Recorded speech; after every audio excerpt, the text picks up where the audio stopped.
Nous allons à présent voir le lien entre le potentiel chimique et les changements d'état que l'on représente habituellement dans les diagrammes de Clapeyron, en représentation P en fonction de T, température. Nous allons partir de l'expérience de Tyndall, au cours de laquelle un fil de fer traverse un pain de glace.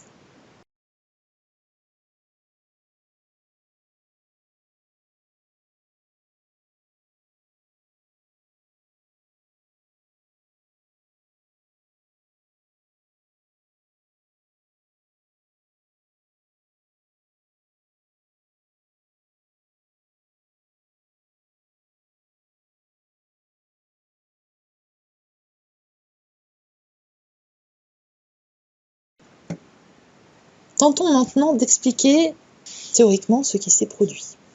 Pour cela, nous allons partir d'une représentation graphique du potentiel chimique en fonction de la température pour un constituant pur. Commençons par expliquer l'allure du graphique.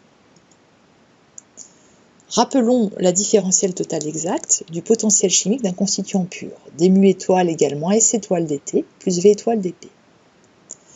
Imaginons que l'on se place à pression constante pour voir la dépendance du potentiel chimique en fonction de la température. Dmu étoile égale moins S étoile dt.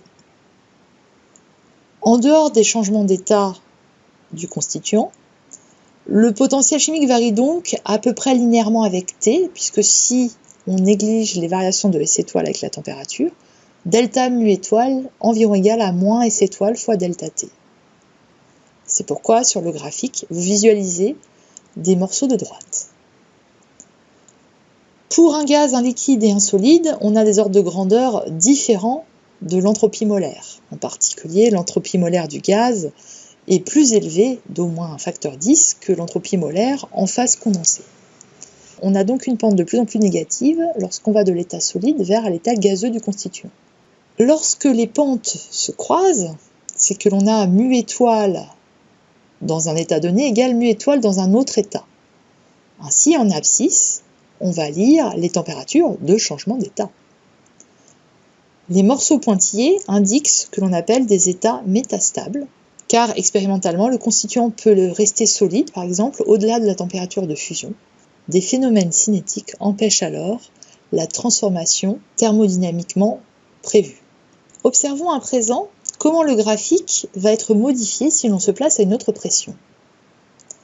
La variation du potentiel chimique avec la pression correspond à dmu étoile égale V étoile dP. Or, le volume molaire V étoile est positif, donc mu étoile augmente lorsque la pression augmente. Ici en bleu, vous avez la courbe du potentiel chimique à une pression P qui sera une basse pression, et en orange, la courbe à une pression plus élevée. On note que les morceaux de droite observés à basse pression sont décalés verticalement à haute pression.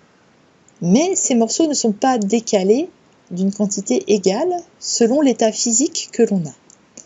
En effet, par exemple, si le volume molaire du constituant à l'état solide est plus grand que le volume molaire du constituant à l'état liquide, alors à une température donnée, à une abscisse fixe, le potentiel chimique du constituant à l'état solide augmente plus lors d'une variation ΔP de pression que n'augmente le potentiel chimique du constituant liquide.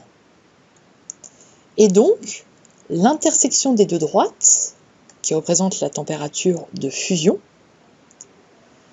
va être décalée vers les plus basses températures si la pression augmente.